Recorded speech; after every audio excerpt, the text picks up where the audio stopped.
Hi, Sandra here. Welcome to my channel today.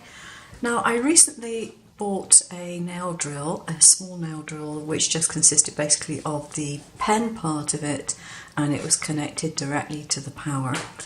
And I had to return it for the simple reason the drill bits couldn't be rejected from the drill, and it just made it unusable because I literally couldn't change the bits. It worked fairly well, but if you can't change the bits, it renders it useless. So I had to return it.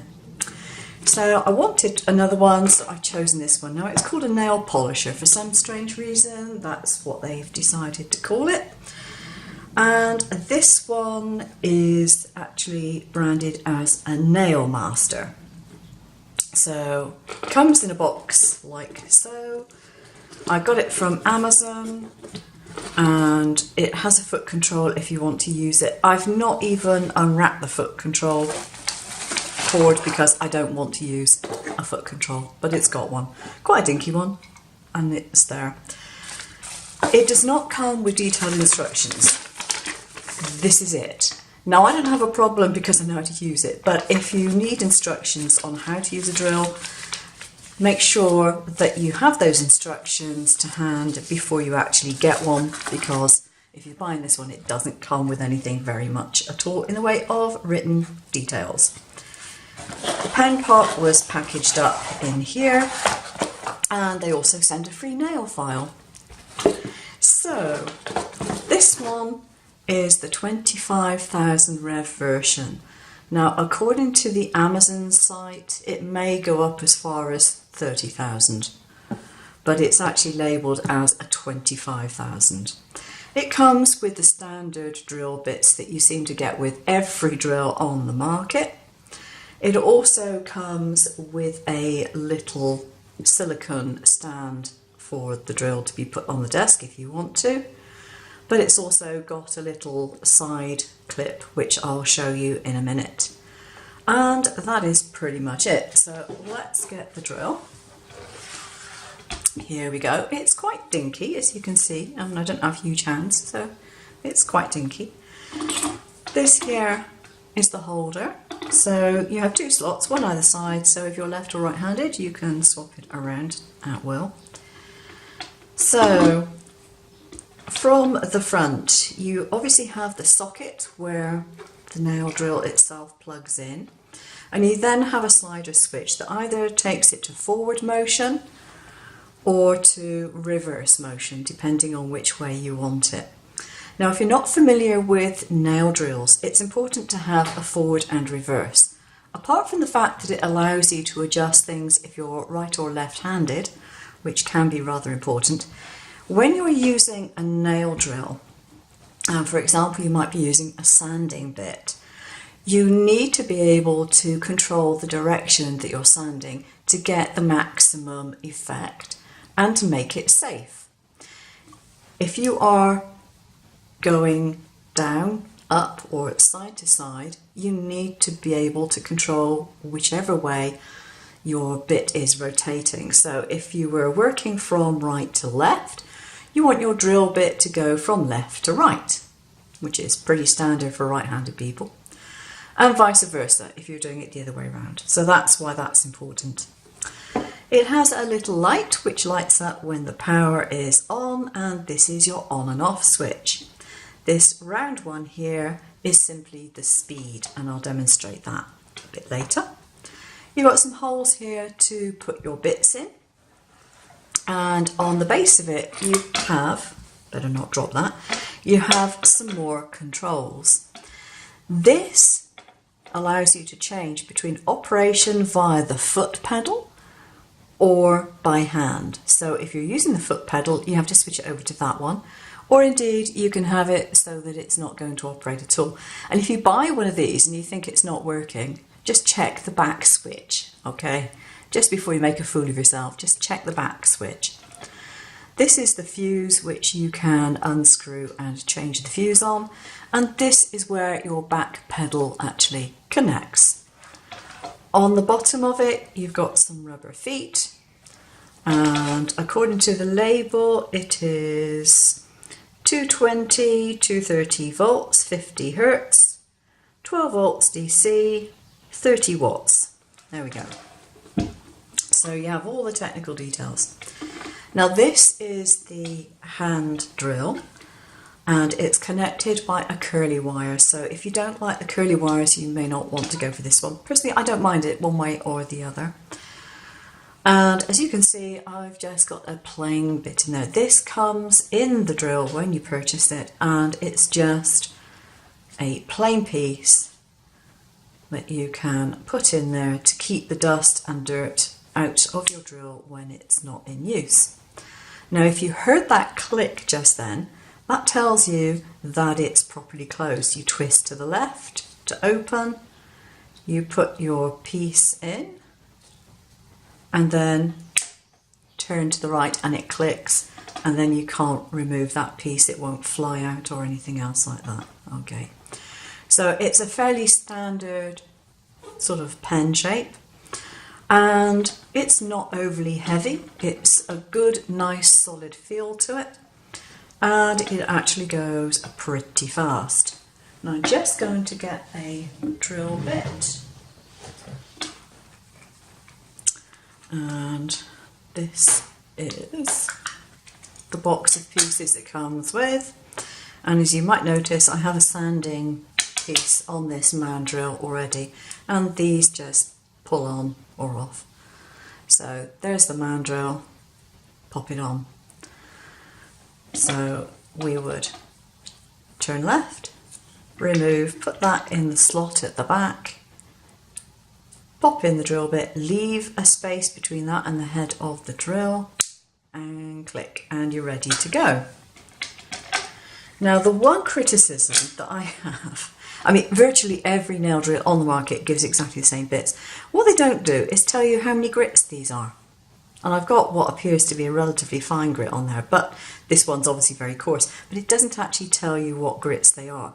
So when you want to replace them, you have no idea what you need to replace them with. So I've just gone on AliExpress and I've bought a whole load of replacement bits of various types. So you want to switch it on, and your green light comes on, as you can see from here.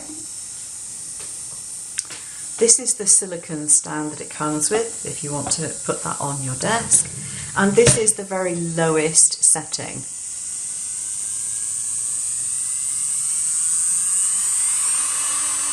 Okay, you do not want to be using that on your nails. Now, I've got this for use on natural nails and for gels and things like that. I don't do acrylics. If you do acrylics, you will probably be using one of the higher speeds, you know, from a low to medium rather than a very, very low.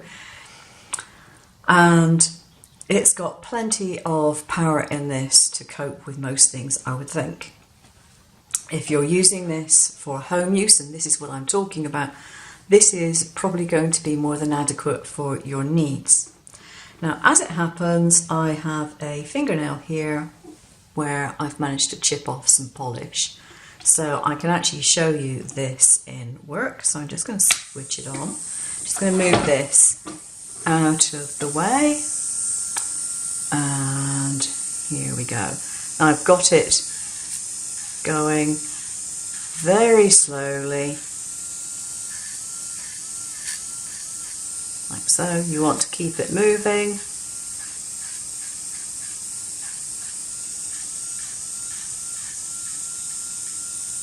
There we go.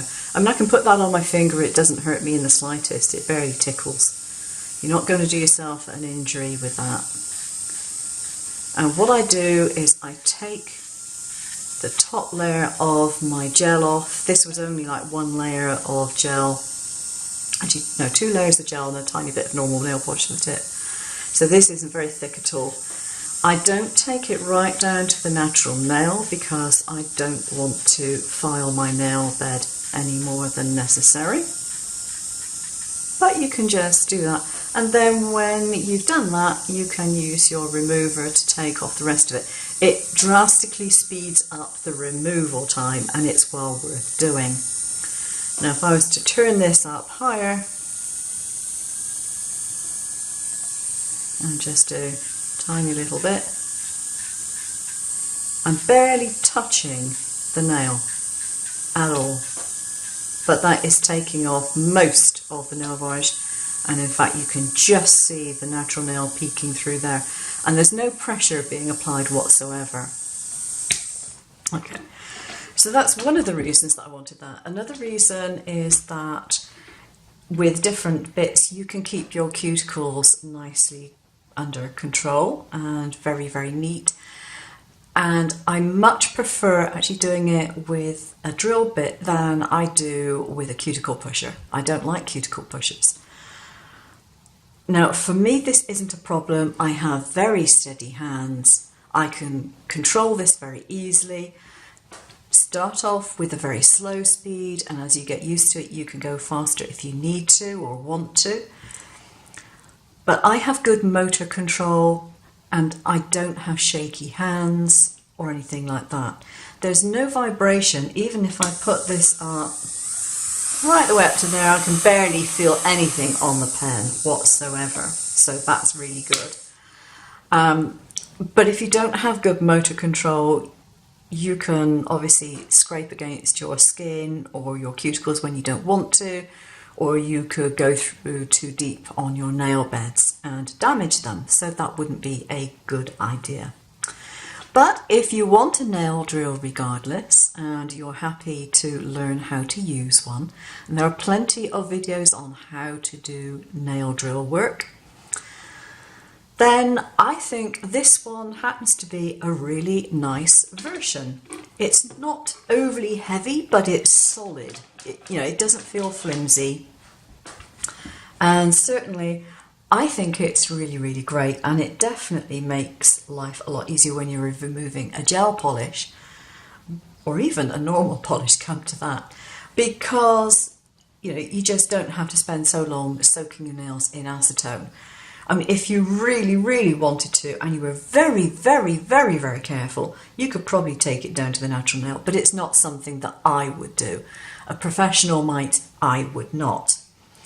Now, I have used these on builder gels before now, and they'll coat with that no problem whatsoever. And obviously on a gel or an acrylic, you can be a little more aggressive.